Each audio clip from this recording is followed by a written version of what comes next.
valve nut. But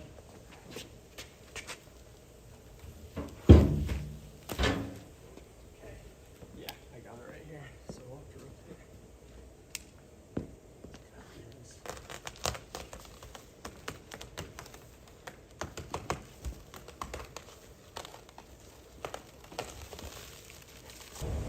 This is how you will receive your fire pit when it comes to you. We have the fire pit all wrapped in protective foam and plastic. We recommend that you do not remove all of this during installation just to protect the powder coated finish. Inside the fire pit, you will have the cover for the fire pit, lighting instructions in a lighter, and the key to turn it on and off. We're gonna tip the fire pit up on its side to show you the leveling feet underneath here and all the gas connections. We put a blanket down just to protect the fire pit's finish. We recommend you remove this pan with burner. It is not attached when it comes from us. This is a final connection that you will do in the field upon installation.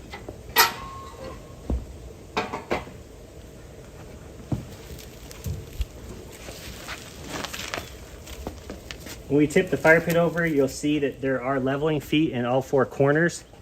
This model is our non-toe kick model, so it does not have the additional toe kick, it just has the leveling feet. You can use these to adjust for irregularities in the concrete or adjust for slope. The benefit of the toe kick model over this one is that the toe kick is independent of this, so you can adjust for slope and still not see the gap underneath the fire pit. These leveling feet, you just use a standard crescent wrench. It has nuts and washers on the top. So just adjust those and then tighten them back up when you're finished. I usually do this after we put it in place. We're just showing you what it looks like before we set it over the gas line. This fire pit is one of our toe kick models. This toe kick is independently adjustable from the top. So you can do that to adjust to the slope of the patio, or to adjust for uneven surfaces. In this particular model, you loosen this top nut, it will come to you already tight, and then you can adjust it by turning this nut up or down, which will move the toe kick up or down from the fire pit. When you're done, just make sure that you tighten this nut back up, and you should be good to go. This height here is preset, so there's no need to adjust this particular part right here. This is how the gas line should be set up for proper installation. All of this should be done by a licensed contractor before you put the fire pit in. In this case, we have an additional regulator because we do have 2 pounds of gas pressure here. Our fire pits are only set up for 4 ounces of standard gas pressure, so install a regulator if you've got higher than that on your gas pressure line. After you verify that this is all ready to go, I recommend having this work all complete before you put the fire pit over this. It's just a lot easier to do this work before the fire pit's in place. After that's done, you can pick the fire pit up and place it over the gas line like that. And then at this point, we will measure it and put it right where we want it to be. Every fire pit installation is unique in its placement. Typically, we recommend between 20 and 24 inches of space between the bench, the front of the bench or seating, and the fire pit. This allows you to sit down and fill the flame, but still have somebody pass in front of you. In this case, the bench is not here yet, so we have planned accordingly, and that's what the blue tape lines are. We put the leveling feet on the fire pit like we mentioned before, so that we can take any irregularities out in the concrete. As you can see, this one has a little bit of movement to it. So we're gonna go ahead and adjust the one corner down so that it doesn't shake anymore. You can loosen the nut with a crescent wrench and then adjust it by hand, then tighten it when you're finished.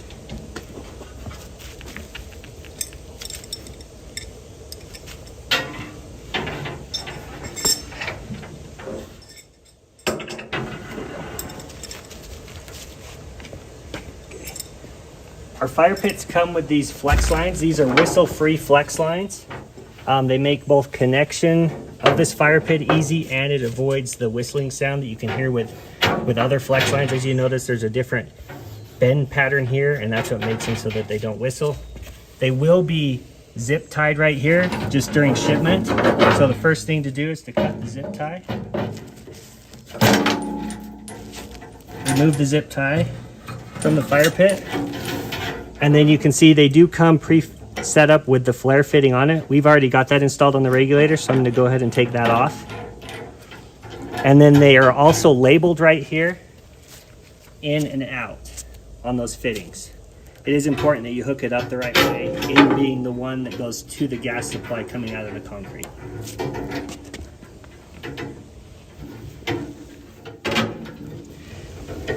If necessary, sometimes the regulator and gas supply is down here. This fire pit does allow you to place it in any place pretty much over that gas line.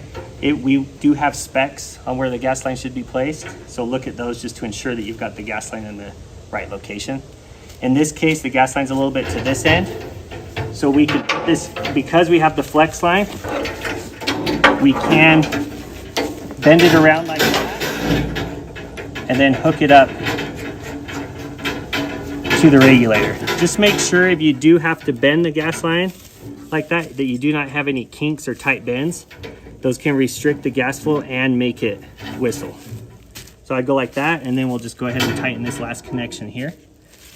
All the time when you're doing that, just make sure that the gas supply is off to the fire pit until all these final connections are made.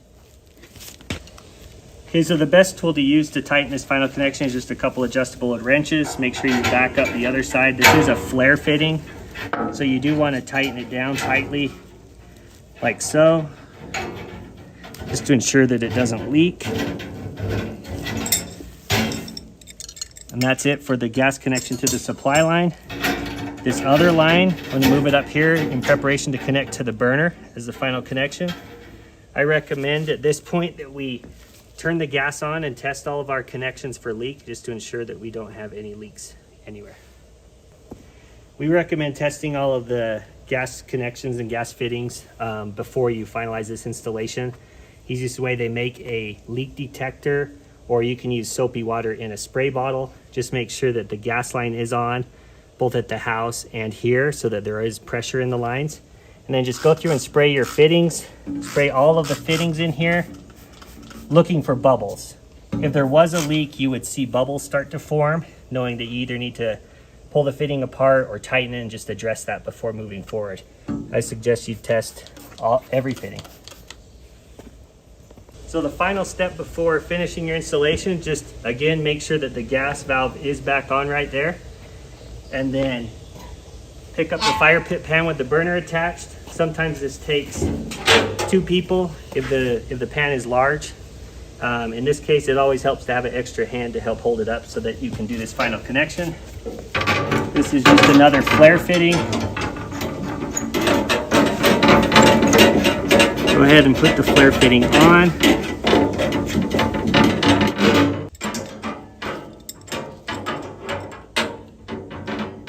And then go ahead and put your adjustable wrenches on here and tighten this up fairly tight because it is a flare fitting. You ensure that's tight. Lower the pan down in there like that. So now that we've got all of the gas connections finished, we've got the pan installed and the burner ready to go, we're going to go ahead and put the final fill material in. In this case, it is tumbled lava. Tumbled lava is one of our most popular fill materials. We also do glass, so either way the process is the same. This is where it comes back to the reason why we left the foam and the protective wrap on this fire pit during installation, because when we put these rocks in there, we don't want to set these bags on top of here and potentially damage the powder coat. So you just go ahead and carefully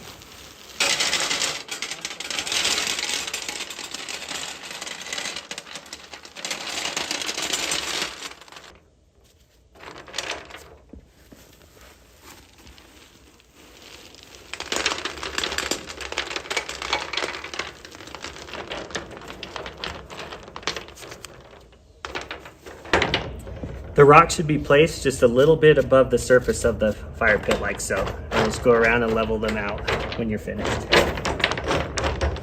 Now that we have everything all finished, the final step is just to remove the packaging. Carefully cut away the shrink wrap. We don't recommend using a knife or anything that might scratch it. In this case, I've got a pair of scissors. I'll just carefully cut the shrink wrap off.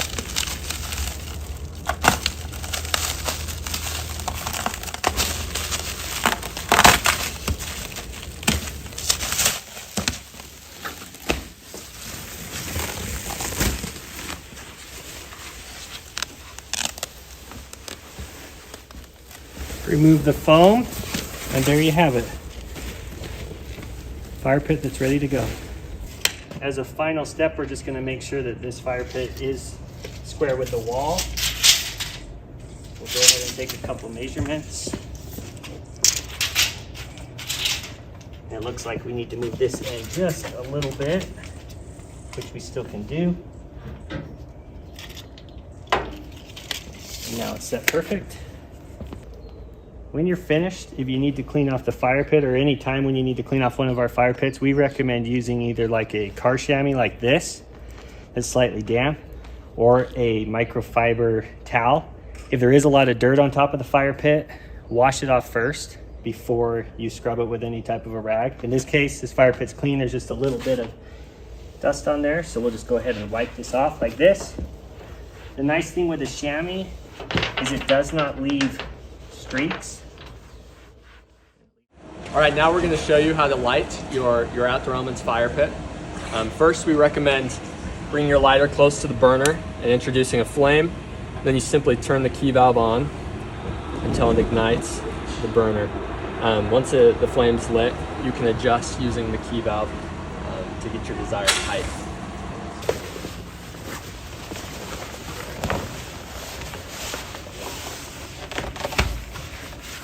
Put on like so. All of our fire pits include the same cover just to help protect the fire pit and keep it clean. Just before you put your cover on, just make sure that the fire pit has been turned off and that all the rocks are cold. Usually takes about an hour or so before you put the cover on, just to make sure that the cover doesn't melt.